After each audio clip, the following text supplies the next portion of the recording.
Etienne, you just drew a really interesting distinction and a really good one that we should focus on, which is traditional security really focuses on network type issues and infrastructure issues. And that's important.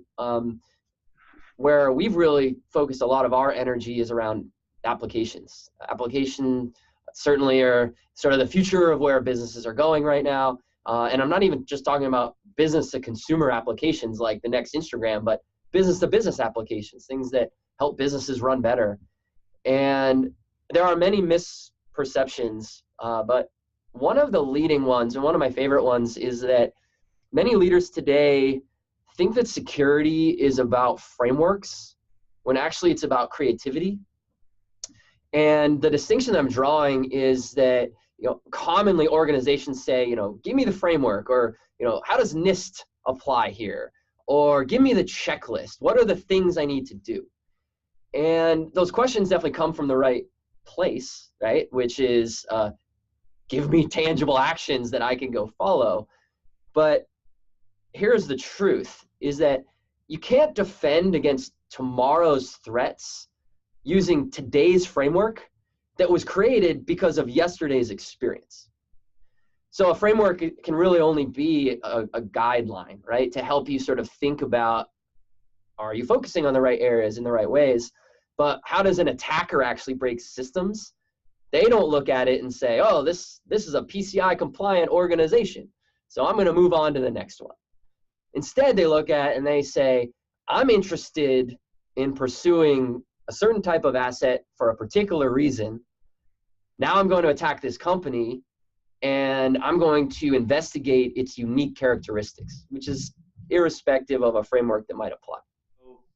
So as a CTO, what is the conversation I'm having in the C-suite to kind of create that culture to address the creativity that comes with these hacks? The leading talking point is to think about, how does the attacker think, right? And rather than focusing on, are we taking steps A, B, and C, we think about, if I was an attacker, what steps would I take?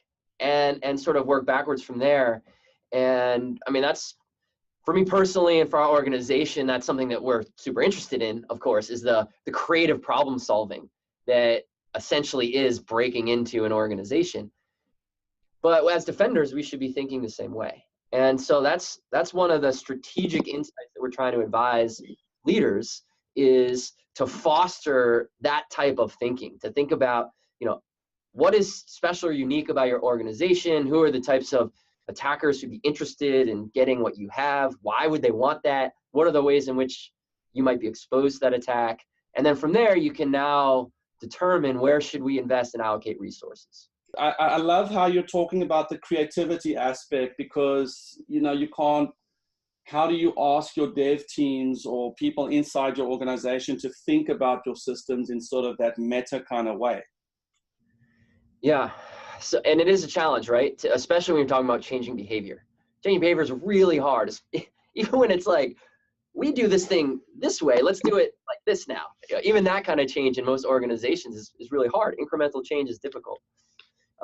So what you have to do to implement creativity is, in the context of what we're talking about. I'm not a creativity expert. There are plenty of keynote speakers out there who are creativity speakers that could give lots of insight about creativity. But in the context of what we're talking about here, there is actually a method that you can inject this creativity systematically.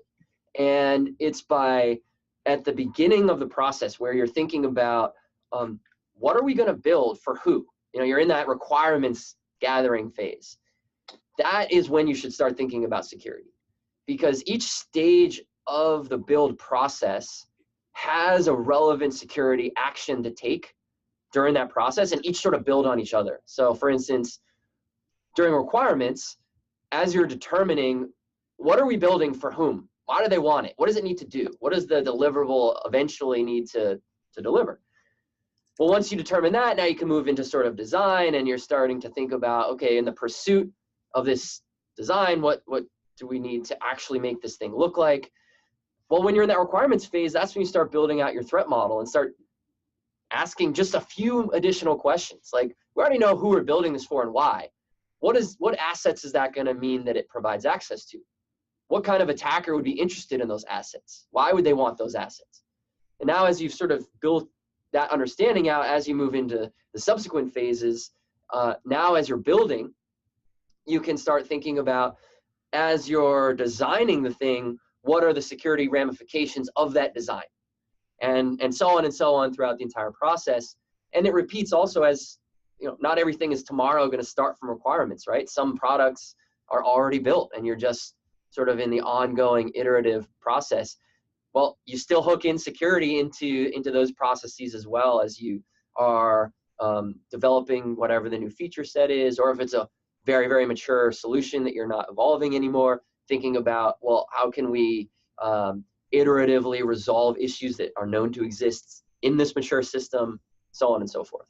And so it sounds like it's the conversation we need to have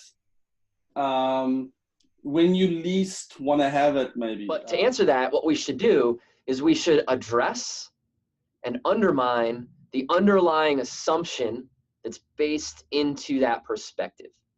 And the assumption is this: security is going to slow me down. It's going to cost me more money. It's going to make me get to market later. I'm just a startup, or I'm just this small little division in a very large established company, and speed matters. Security is antithetical to speed. That is untrue. And the second piece that's untrue is also that investing in security early somehow will make it more expensive later. And let me now explain why those are untrue. So let's talk about speed first. So one element of speed is how quickly can we build something to get it to market, to see what the customer actually thinks about it. We'll think about security later. Well, once you do that, now you have this painful process of rebuilding the thing that you already built.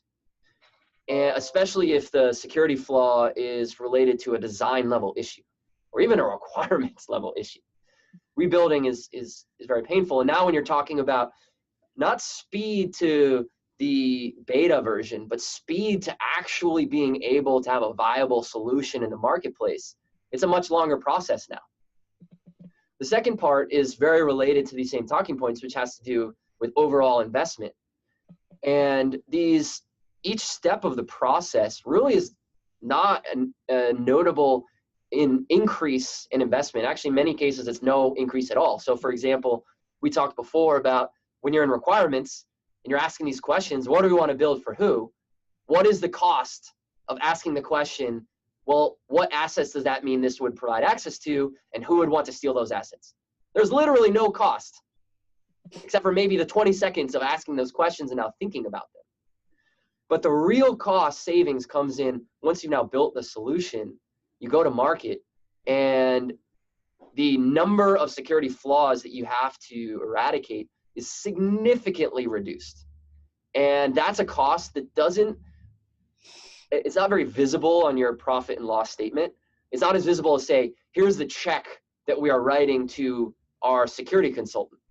That check is probably roughly the same. It's actually a little bit less expensive to think about security throughout than to wait till later, but maybe 10% difference, not a huge difference. But the huge difference comes later when you have to now reinvest cycles to rebuild the thing you already built. And that doesn't show up as a check you're writing to a vendor. That shows up in lost productivity when the people that are on your team now can't do other projects or can't build new features. They have to go rebuild the things they've already built.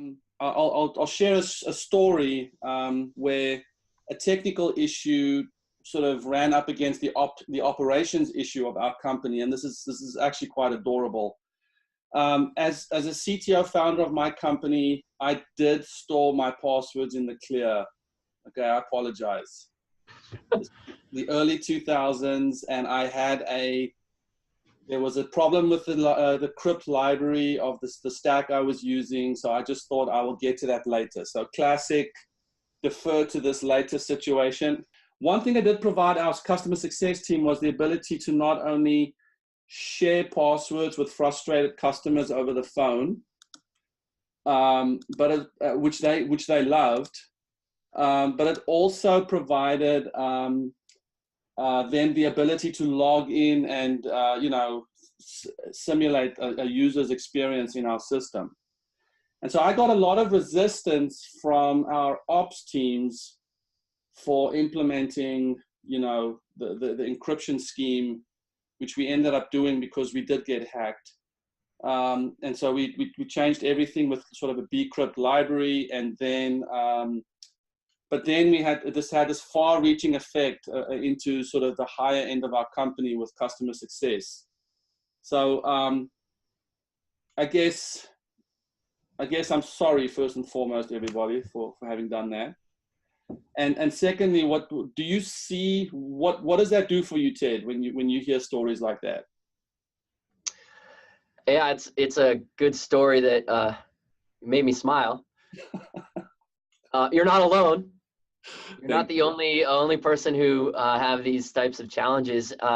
But joking aside, it's a really common challenge, right? The idea of there are business requirements and there are the security requirements, and sometimes those come into conflict. And so what a business needs to be able to do is to understand risk and to be able to make decisions that are based on informed risk. And when I hear that story, that sounds to me like not a security question. There's no question about what way you should do it. Rather, it sounds to me like a really interesting engineering challenge. And to turn around to say to the development team and to say, we have this great customer experience in status quo, but it comes at tremendous unacceptable risk.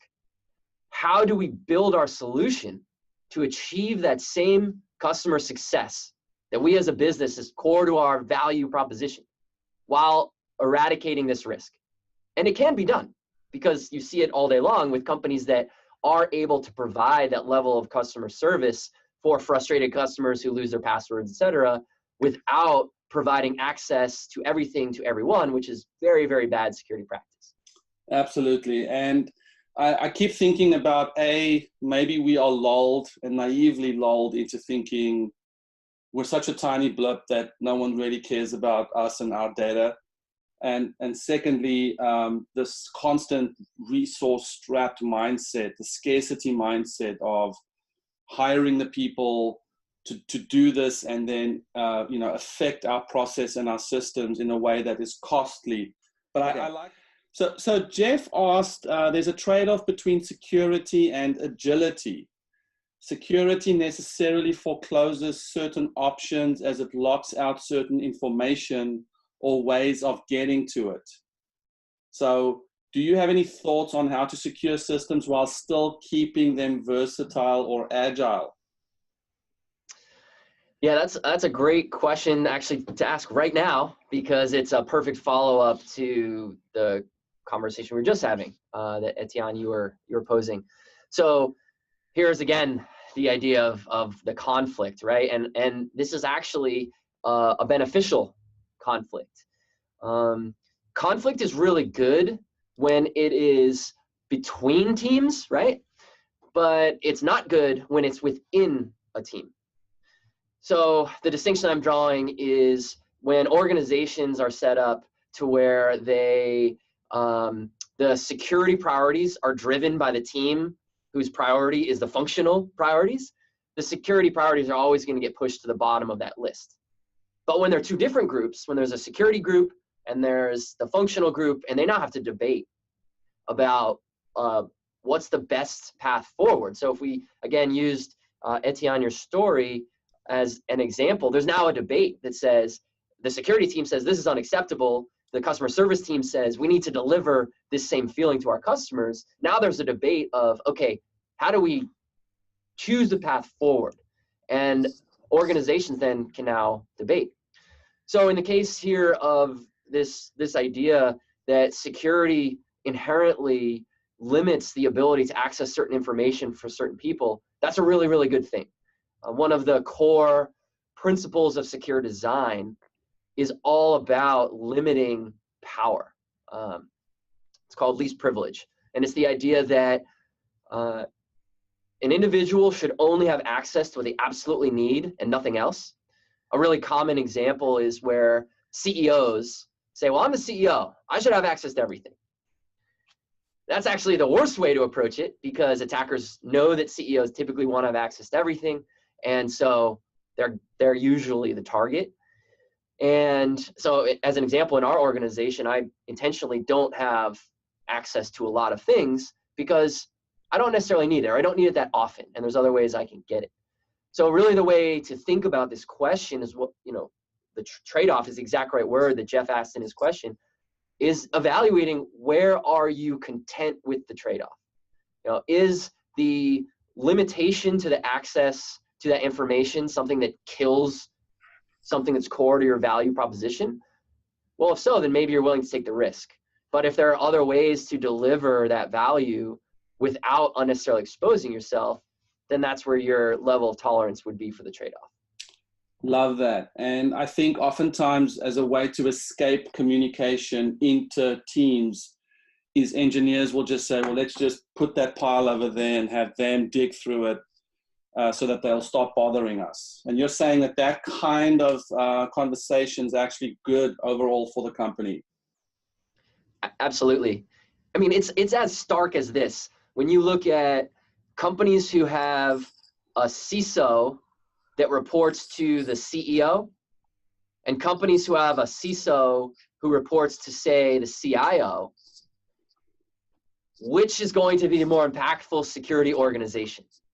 Far and away, it's the one who has the direct line to the CEO and is on equal footing with the other members of the C-suite. And we see that repeat itself across organizations, across industries. And it's because of this inter-team conflict that's actually a really good thing. But one thing that we run into is that, as things change and as the development teams, move forward in the agile process, things that may have been agreed a while back that, you need to have password rotation and key changing and whatnot, suddenly the solution changes and some of these things may kind of fall behind, and what you thought was agreed and done suddenly can be undone without the security team even knowing. So this kind of constant communication where everybody needs to stay kind of on the same page, and that seems difficult at times. One of the things that we've been going through with this whole migration is, we're taking over something we've never we don't understand deeply, like the product we've been working on for years, and we're trying to teach kind of a healthier level of paranoia among the people on our team who have mostly unrestricted access to the most systems. So how do you go about introducing that healthy level of paranoia within the teams? We've seen historically, by the way, the challenge you're facing, also you are not alone. This is a really common challenge with acquisition, right? Where you basically buy a whole bunch of attack surface, but you probably will look at it and say, well, we wouldn't have done it that way. That's sort of the nature of acquisition, right? We wouldn't have done it that way. And that's okay. And it will be part of the cultural process that you guys go through over this whole inversion, process of merging these two organizations, dealing with the technology stack, the code bases and everything. That will be part of what you look at as well. So to answer your question, how do you foster some healthy paranoia? I like the way you phrase it, healthy paranoia, 'cause it's definitely a difference between healthy and unhealthy. One of the things that we've seen work really well is when individuals can see that the hypothetical is not theory. The hypothetical actually, here's how it actually worked. And so, for example, we were doing this project a few years ago with one of the major US movie studios. And what was really interesting was the person driving this initiative, he wanted to either confirm or undermine their prevailing assumption that this particular solution that they were using was secure. And if it was, they want to say, great, we'll keep thinking the way we're thinking. And if it's not, this informs a new way to think of it. But pretty much all of his colleagues all of the executives at his peer level, they were like, why are you spending your money on this? It's secure. What are you doing? And at the end of it, what we wound up doing, we of course found a tremendous amount of issues with it. And we set up a meeting with them where we went to their studio in LA, and we're sitting around this impossibly long conference table. Like, I've never seen a conference table this long. It's enormous. And there's people all around it. And we just start walking them through very objectively, very neutrally, very scientifically, the attack anatomies. And we said, here's how you could X, Y, Z in order to get A, B, C, and showed them how it worked. And we weren't trying to puff our own chests. We weren't trying to embarrass the vendors. We were just trying to say, here's the reality of what happened. And I so vividly remember, and will probably for my entire life remember, looking across the table, and I see this stakeholder who no one believed this was worth doing. He's sitting there and he's going like this.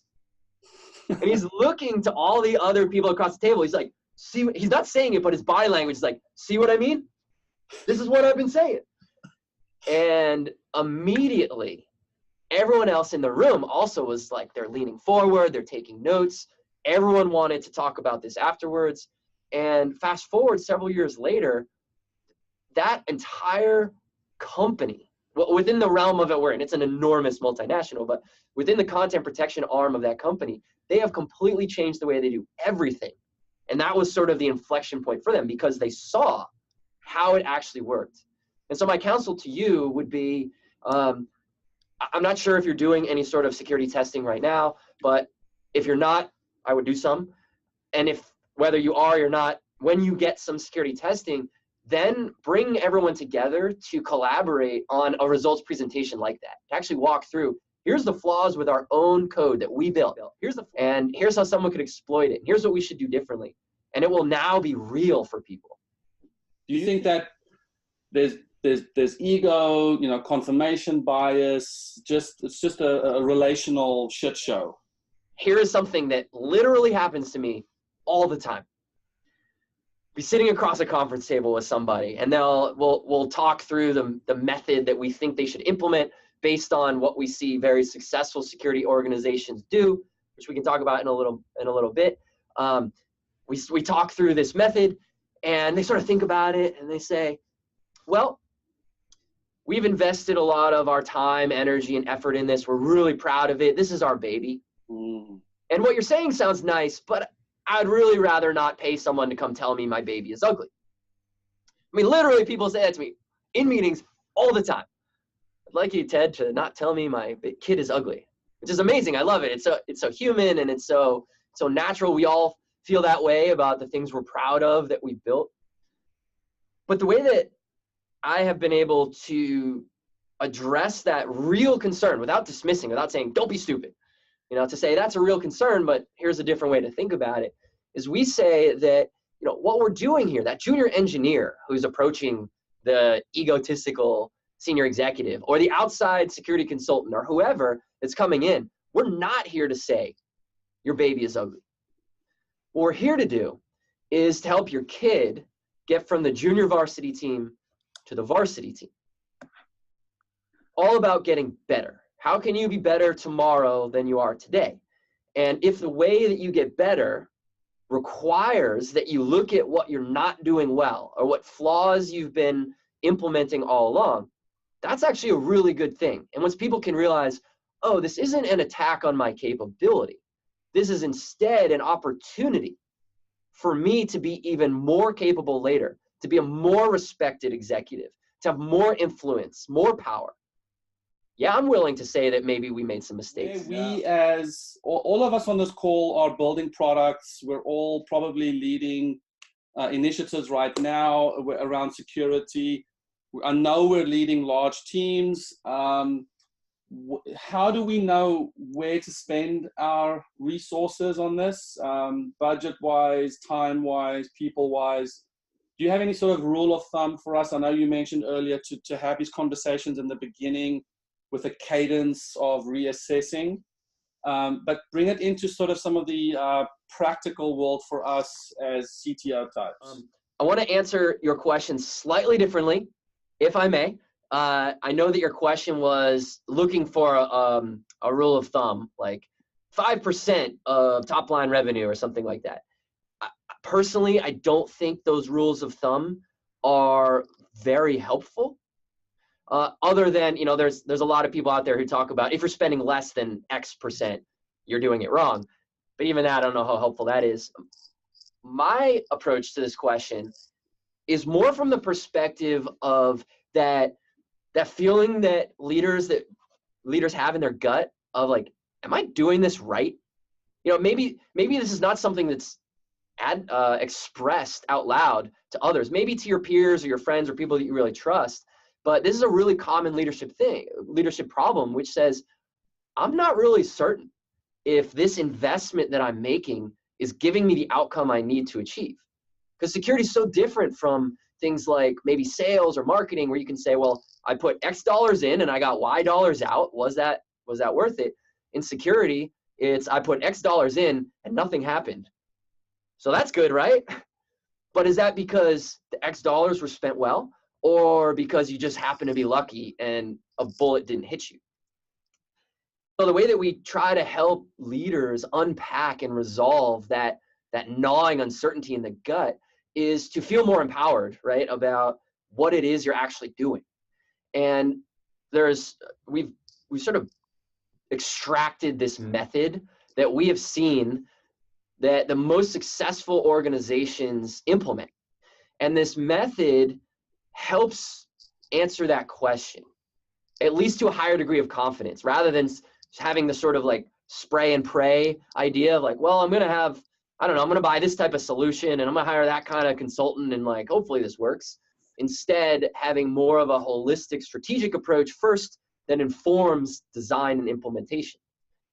And the place to start with this absolutely is to build a threat model. If you're not familiar with what a threat model is, essentially it's an exercise through which an organization goes to identify really three primary things: what you want to protect, who you want to defend against, and the attack surface against which the adversary will launch their campaigns. Now, once you identify these things, and it's a little more involved than just like listing those three things. You have to think about the attacker characteristics and their motivations and how exposed are your attack surfaces, so on and so on and so on. But once you really flesh all these details out, now what you're able to do is you're able to say, I can now take my limited resources and focus on my biggest problems. What is the asset I care most about? Who's the adversary I'm most worried about? What's my most exposed attack surface? And now you can really start looking at, are the things that I'm spending time and money on directly correlating to that part of my mission? What do you say to people who thinks about penetration testing as sort of that first step? I say a lot. So this is another misperception that is really rampant across industries, is that there's a misperception about what penetration testing even is and what it will deliver for you. What is not a misperception is that the idea of security testing is good, that it helps you find and eradicate issues. But the distinction that I'm drawing here is that method matters. It's critically important how you approach what you're going to do if you want to achieve a certain outcome. So in my experience, and this might not necessarily hold true for all of you, but most leaders, when they're thinking about penetration testing, there is a particular goal they have in mind. And that goal is they want to understand the likelihood of an external attacker compromising the assets they care most about. They want to understand that likelihood. They want to understand how it would happen. They want to eradicate that issue. That's commonly, maybe slightly phrased differently, but that's more or less the goal of why someone would engage in security testing. But penetration testing doesn't deliver that. And here's why. the results of, and I'm going to frame this around black box testing, which is what most penetration testing is. Black box testing, if you're not familiar with the distinction, is essentially the idea that the tester doesn't know anything about how the system works. It's like saying, I've got this diamond ring in my house. I want to know if someone can come steal it. And a penetration tester drives by the house. Maybe they get out, they rattle the door handles, stuff like that. But the problem with these types of approaches is that the results are pretty low value. They, if you find issues, it doesn't mean you found all the issues. If you don't find issues, it doesn't mean issues don't exist. And of the issues you found, you can't actually recommend how to fix it because you don't know how the system works. Instead, what organizations really need to be doing is more of a manual white box security assessment methodology.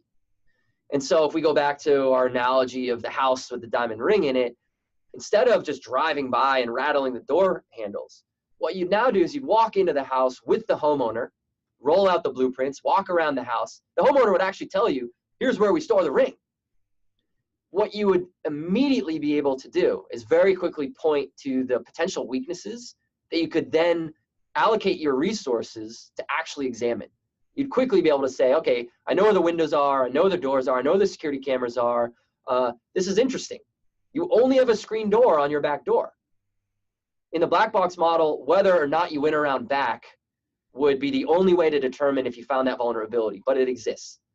But in the white box model, you don't even have to go test it. You know, that's going to be a problem. You're going to want to fix that. One of the challenges with the sort of black box, the typical pen test method is that you poke at it from the outside and maybe you find some way to defeat authentication, but you don't necessarily know what's happening on the back end when you're testing various inputs and then you get a certain output. But if you know how the system works, you know using that type of input is going to result in this type of output, and here's why. And now you can make a decision saying, well, just by the very nature of the way this is designed, that's actually not going to be an exploitable issue. Or maybe you look at it and you say, wow, this person just did a different type of keystroke, the whole thing falls apart. I love it. I love it. So with the white box method, you're a lot more collaborative around, hey, let's just get this addressed as quickly and as efficiently as possible. And let's bring our engineers, bring outside people or whatever, and let's collaborate on where we all think the weak spots are or how data is flowing versus the whole, we're not going to tell you anything and we're just going to see if you can break into our system like we would assume hackers would do who don't know anything about our systems. Right. Yeah, you nailed it. Collaborative is the exact right word. Collaboration is absolutely the best way to harden, to build actually resilient solutions. And what's really interesting about this particular part of the discussion as it pertains to some of the other parts of the discussion we've already had is that it actually does take a forward-thinking leader to understand and to want this. Because a more protectionist type of leader, someone who's maybe not as, whose thinking is maybe not as evolved, they might want to say, well, actually, I would rather someone come in, poke holes on the outside, maybe not succeed, because now I can say, here's the shiny report that says no issues or very few issues. But the leader who actually wants to make the solution better, they're going to want to look at the warts. And so in so many ways, there is this fork in the road of what type of leader do you want to be? Do you want to be the one who actually builds these resilient solutions, actually achieve the security mission that you're pursuing, or make it appear that those things are happening in order to sort of try to consolidate power? And that's a hard question for people to think of themselves. It's a hard question for people to ask of each other. I don't have a problem asking that question of people. I'm an outside party. Like, if you don't like the answer, okay, well, you just won't ask me to ask that question again. That's fine. But these are questions that we need to be asking ourselves.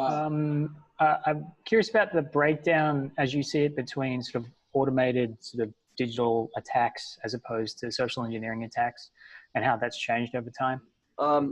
I don't even know if I would necessarily draw those two right in contrast to each other, because on one hand, you have automated digital attacks, but then there's also attacks that are not automated. So that's one side, is there's the digital attacking technology and attacking humans. So maybe let's think about that distinction in that way. And let's talk about those separately. So attacking technology is what we've essentially been talking about so far up to this point. And within that arm of the tree, the next fork is automated, low skill required attacks versus more sophisticated attacks. I can send you guys a report that we published, I think it was about like 2 years ago, that we've been working in healthcare in particular.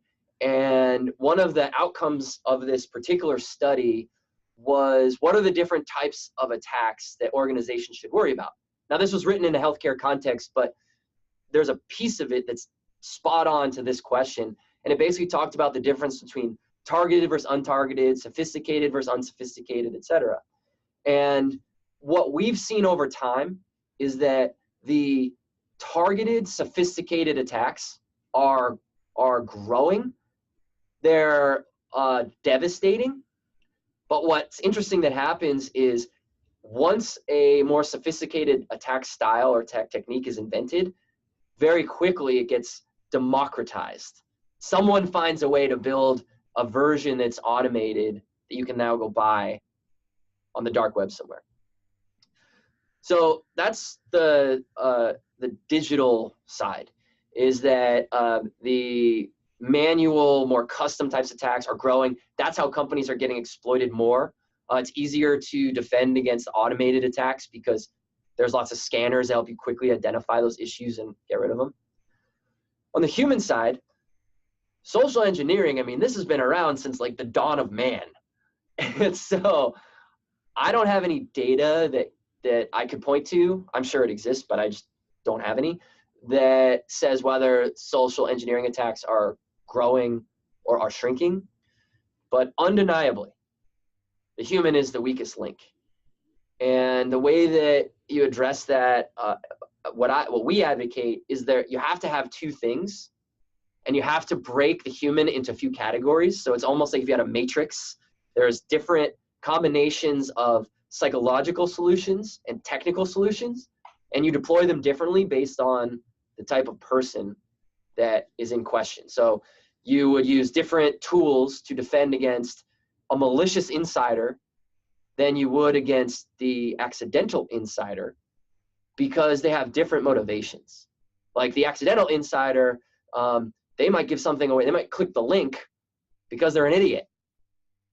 But the malicious person, they're going to seek that way to hurt the organization. And we need to defend against that differently, because they don't care that maybe there's like a watermarking solution or a fingerprinting solution. They don't care. But those types of solutions do work against, say, the more of the opportunist, the one who's like, oh, I'm not going to do anything unless I don't get caught. So that's why something like watermarking exists. So to me, I kind of wonder whether we put too much emphasis on, like you said, penetration testing, or testing the sort of technical side, as opposed to thinking about, well, someone could just get your password because you told them or something, right? Like, here's the beauty of where they intersect. Done well, built well, the technical details of a resilient solution actually will account for and minimize the damage of the stupid human. Meaning, so let's go back to the example that Etienne so graciously offered for us to use. In that scenario where we have the leader of the organization's credentials accessible to everybody, that means that everything is going to crumble once this one point of failure is popped. But when we build a system that has more of these privilege issues implemented, where there's least privilege, which is, reducing the amount of power that an individual has, privilege separation, which says certain people can do certain things, other people can do certain things, but very few people can do a lot of things. And once we implement those into how the technology actually works, then when the person gives up their password wittingly or unwittingly, the damage is much, much smaller. What is a good cadence for security assessments, and what? The good cadence is to some extent going to depend on how quickly you're developing, but when it comes to building applications, our recommendation is no longer than every 6 months. Petter made a really good observation that the development process is going to change the defense paradigm. And so that's okay. That's the natural way of things. You just need to constantly be reconsidering how things have changed, because we as the people building solutions are the ones changing it, even more so than the attackers inventing new techniques. What's the one takeaway that I could give all of you guys? It would be that this is daunting, but it's doable, right? If we can understand the mission, where we want to go, and the mission is aligned with having the right reasons why we want to actually secure our solutions, then it's just a matter of now understanding and implementing the appropriate approaches. No solution's ever going to be 100% resilient, 100% bulletproof. That's okay. We should never expect that, but we should pursue it. And if we can have that mission orientation, then we'll get there. Daunting, but doable.